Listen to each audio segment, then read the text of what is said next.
विनंती करते की त्यांनी व्यासपीठावर यावे। याबरोबरच महाराष्ट्र ग्रामीण बँकेचे अध्यक्ष माननीय श्री गिरीशजी थोरात सरांनाही मी विनंती करते की त्यांनी व्यासपीठावर यावं। महाराष्ट्र ग्रामीण बँकेच्या वतीने आपण टाळ्यांच्या गजरात संयोजित समुदायाचे स्वागत करूया।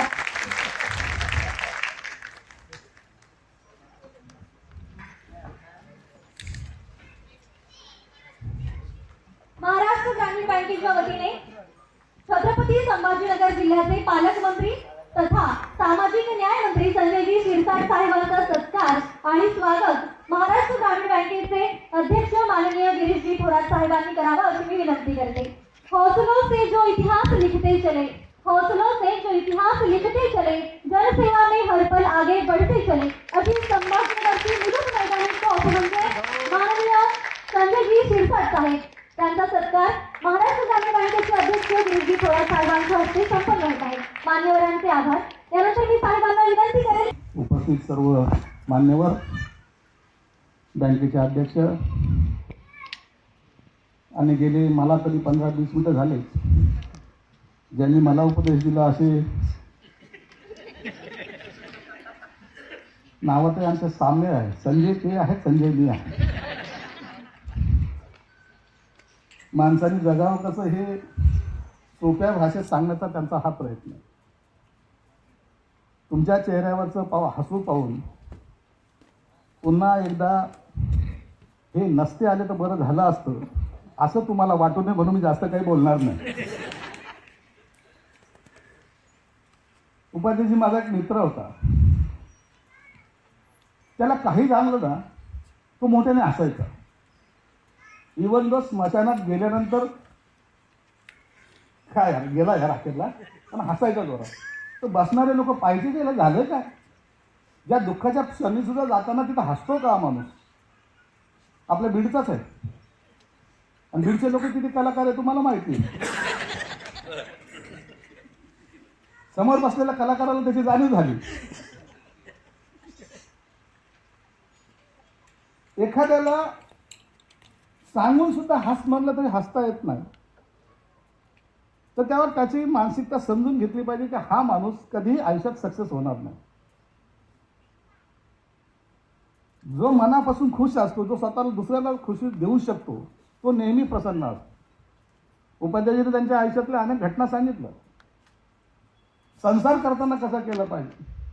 माझं तसंच आहे, बायको काही बोलली तर मी ऐकून न ऐकल्यासारखं करतो।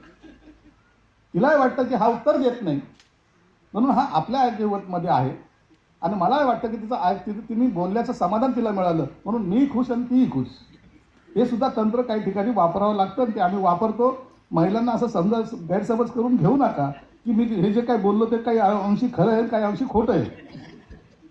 परंतु आज ग्रामीण बँकेचा हा कार्यक्रम खऱ्या अर्थानं आयुष्याच्या या सगळ्या धावपळीच्या जीवनामध्ये माणसाला कुठेतरी गारवा हवा असतो। कुठेतरी जर असं वाटत असतं की मला समजून घेणारं, माझं मन जाणणारं, माझं वैयक्तिक जीवन जे माझं आहे ते आतापर्यंत दुसऱ्यासाठी जे काही देत आलेलं आहे ते माझ्यासाठी काय, हा प्रश्नचिन्ह जेव्हा त्याच्या समोर येतो त्या टायमाला स्वतःच्या मनाला समाधान देणारा सुद्धा एखादं व्यक्तिमत्व असू शकतं। म्हणून आज डॉक्टर संजयजी या ठिकाणी आले आणि त्यांनी तुम्हाला जीवनाची जगण्याची एक वेगळी लाईन तुम्हाला आज दिलेली, ती कधीच आयुष्यात विसरू नका। काम करत असताना मी सुद्धा आम्ही राजकारणामध्ये आहोत। राजकारणामध्ये तुम्हाला माहिती की रोजची चिखलफेक तुम्ही पाहिलेली असते। राजकारणातले नवे नवे फंडे तुम्ही पाहतात। कधी कधी राजकारण करणारे वेगळे, परंतु आपल्यालाच आपल्या स्वतःवर राग येतो की आम्ही हे का पाहतो म्हणून।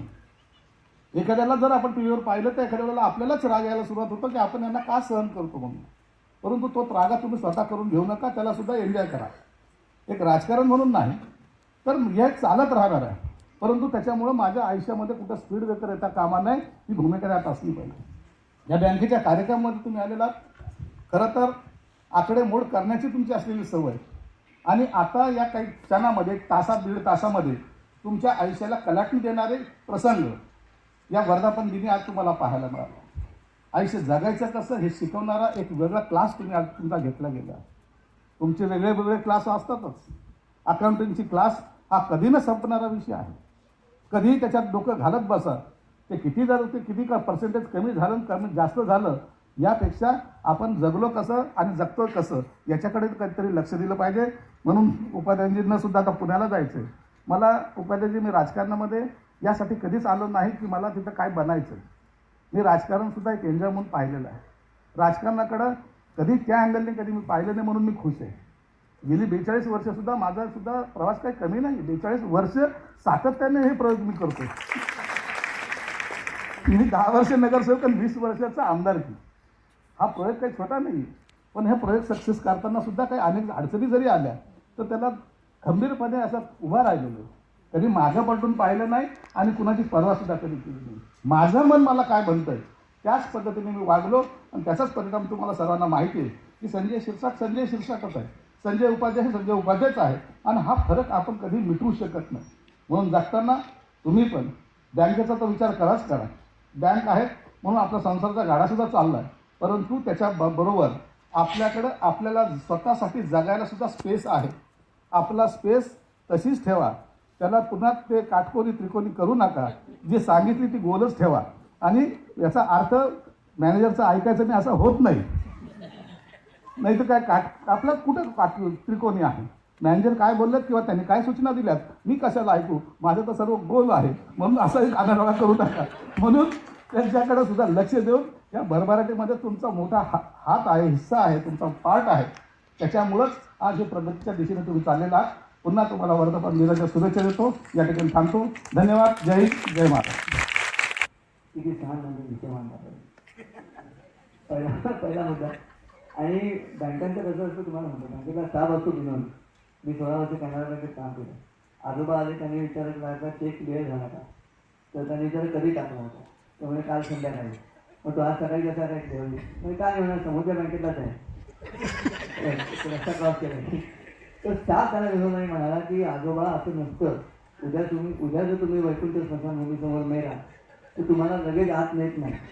तिकडून ससून घर आणि मग इकडे आणतात. क्लिअरिंगला वेळ लागतो. त्याच्यावरती भांडण झालं. मी आलो म्हणतो विनोदाने घ्या किती छान आहे. आणि माझी संध्याकाळ खूप मजा केली. सगळ्यात प्रमुख कारण माझे मित्र सुशील कुलकर्णी आणि तिथे उपस्थित आहेत. ॲनालाइज होते. आपण जवळ त्यांची साधित केली आहे. आणि साधित कोटा करणारी मंडळी बरोबर होती. आणि आत्ताही यांनी छान पहिलं ते वाक्य म्हणतं ते फार येते नाही. त्यांनी मला 10 मिनिटं उपदेश केला. तर प्रवचन करायचं तिकीट दिलं. पण खूप अभिनंदन. छान व्हिडिओ आनंद झाला. एवढं आभार मानत असेल पुन्हा माझ्या खूप धन्यवाद. धन्यवाद. मान्यवरांचे आभार. याबरोबरच आज आपल्याबरोबर या कार्यक्रमाला छत्रपती संभाजीनगरचे माजी महापौर विकास जैनजी उपस्थित आहे. त्यांना मी व्यासपीठावर आमंत्रित करू इच्छिते. विकास जैन सरांचा स्वागत आणि सत्कार महाराष्ट्र ग्रामीण बँकेचे सर व्यवस्थापक श्री दत्तात्रय कावेरी सर आणि अध्यक्ष सर करतील अशी मी नम्र विनंती करते. आपण टाळ्यांच्या गजरात या सत्काराला दाद देऊया.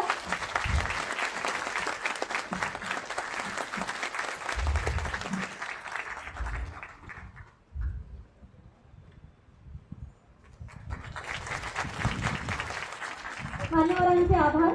प्रत्येक सहकार्याला मान देण्याची वेळ आली आहे. प्रत्येक करण्याची वेळ आली आहे. आभार प्रदर्शनासाठी आता विनंती खास सर व्यवस्थापक दत्तात्रय कावेरी सरांचे स्वागत करूया. टाळ्या. पहिला वर्धापन दिन साजरा करत आहे. आणि भारत सरकारच्या एक राज्य एक ग्रामीण बँक या संकल्पनेनुसार मागच्या वर्षी देशभरामध्ये केंद्र शासनाच्या निर्णयानुसार सगळीकडे एका राज्यात एक ग्रामीण बँक असं एकत्रीकरणानंतर ग्रामीण बँका स्थापन झाल्या. संपूर्ण राज्याची ग्रामीण बँक जेव्हा 1 मेला स्थापन झाली आणि महाराष्ट्रासाठी ही फार मोठी पर्वणी होती. कारण महाराष्ट्र दिनीच हा निर्णय आला आणि 1 मेपासून महाराष्ट्र दिनी ही महाराष्ट्र ग्रामीण बँक कार्यान्वित झालेली. महाराष्ट्र ग्रामीण बँक ही खऱ्या अर्थाने शेतकऱ्यांची, कष्टकऱ्यांची, ग्रामीण कारागिरांची, कास्तकारांची आणि महिला बचत गटांची बँक आहे. त्याचबरोबर आजच्या नव्या डिजिटल युगामध्ये डिजिटल साक्षरता, आर्थिक साक्षरता आणि आर्थिक समावेशन हे काम महाराष्ट्र ग्रामीण बँक मोठ्या जोमाने करत आहे. केंद्र शासनाने जे काही मार्गदर्शक सूचना दिलेल्या आहेत, ज्याच्यामध्ये प्रामुख्याने जनधन खाते उघडणे असेल, प्रधानमंत्री जीवन ज्योती विमा असेल, प्रधानमंत्री सुरक्षा विमा असेल, या सर्वाच्या मार्फत ग्रामीण बँक आपल्या 1 कोटीपेक्षा जास्त ग्राहकांपर्यंत पोहोचलेली आहे.